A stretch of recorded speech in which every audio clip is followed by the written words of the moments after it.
Hi, my name is Lori Dobson. I just decided today something about Bernie. I'm still with him. Bernie, Bernie. There is a reason.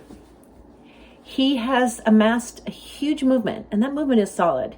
They have a danger of becoming discouraged and not voting, but I don't see them abandoning Bernie. I see them frustrated that perhaps he has not been as strong or bold or direct as they want him to be, as we would like him to be.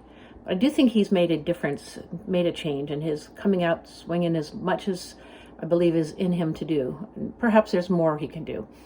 But I see a change and an effort, and I'm very thankful that he acted presidential when no one else was, and having that convening of a panel on coronavirus to let us know what's going on and to keep people apprised with experts that we can rely on.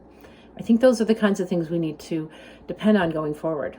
And I think that people are getting very discouraged and demoralized because it looks like Biden has coalesced some people that never managed to captivate our interest or capture our attention or our vote.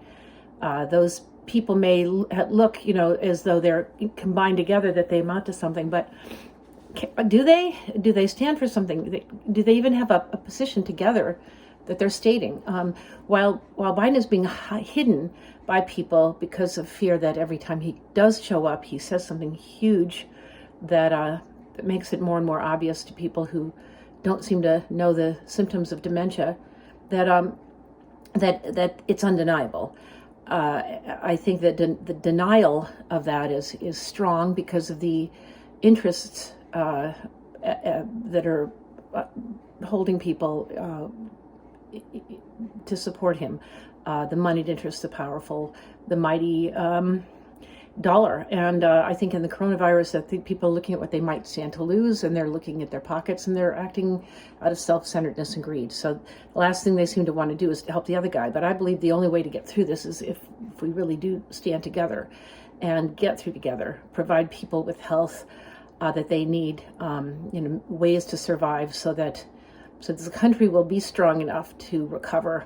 I don't think that we can do that if we allow large sectors of our population to be considered expendable. It's a horrifying morality to abandon the common good for stockholder value. It's just not acceptable. It will kill our country, and we're really on the line right now. We have a candidate with Bernie who has stood for the right things to do in these kinds of situations, and a policy and a plan that protects everyone. The power to the people. It's a real campaign. I think those ideas are really deep into us at this point. He's repeated them so often, they become part of our collective psyche, and I don't think they're going anywhere. I think that kids have heard them. We've heard them. They're still the best policies out there to bring our country forward. Maybe we haven't gotten to a point yet where enough people will recognize the necessity of standing for that. But I do. I still am there with Bernie. I haven't abandoned this effort that he is so brilliantly collected and connected, and he's knit us together. And I think that we can continue to improve this effort and this progressive effort. He didn't come up with it originally. Progressives have been around, but he's helped to make it something, make it a solid movement. We believed in it in 2016. It's become more refined and strengthened going forward. We know what we want. It's not amorphous anymore. It's not invisible. It's real, and it's necessary. These are necessary things to do. So I believe that all we have to do is hang in there and continue to apply the pressure points, the pressure on the pressure points. And I think these other efforts are desperate and won't hold together. There's no glue. There's no power. There's no interest in the other. There's just self-interest, and those kinds of things don't stick. So, I mean, aside from an interest in hanging onto their money, and it's like, but there's no honor among thieves. So sooner or later, that's going to collapse. Medicare for all is going to happen, but we have to just keep doing what we're doing and supporting what we can going forward. And it may change. It may Bernie may not be the head of this movement the way he has been this time. It may change, and other people may bring it forward, and we may have to just kind of work hard to keep the vision clear. But I believe there's enough of us that can do that. And I just say, I'm there with all of you. I've got solidarity.